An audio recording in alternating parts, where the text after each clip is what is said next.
प्रेम प्रकरणातून तरुणीच्या बापानेच धारदार शस्त्राने वार करून तरुणाचा निर्घुण खून केला। ही घटना शुक्रवारी रात्री 12 वाजण्याच्या सुमारास पुलाची शिरोली सांगली फाटा येथील मंगल कार्यालय येथे घडली होती। खून करून पसार झालेला योगेश सुरेश सूर्यवंशी वय वर्ष 48 याचा शिरोली MIDC पोलिसांनी शोध घेऊन कर्नाटकातून ताब्यात घेतलाय। याबाबत अधिक माहिती अशी, खून झालेल्या तरुणाचं पेठवडगाव येथील एका मुलीशी प्रेमसंबंध होते। त्या मुलीच्या नातेवाईकांचा शिरोलीतील बुधले मंगल कार्यालय येथे वाढदिवसाचा कार्यक्रम होता। संकेत हा मुलीला भेटण्यासाठी गावातील एका मित्रासोबत मंगल कार्यालयात आला।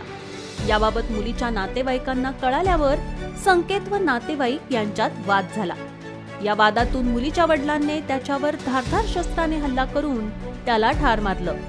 त्यावेळी कोणीच अडवण्यासाठी पुढे आलं नाही। त्याच्या सोबत असलेल्या मित्रास मुलीच्या नातेवाईकांनी मारण्याची धमकी दिली व त्याचा मोबाईलही काढून घेतला। घाबरलेल्या अवस्थेत संकेतचा मित्र तेथून पळून गेला।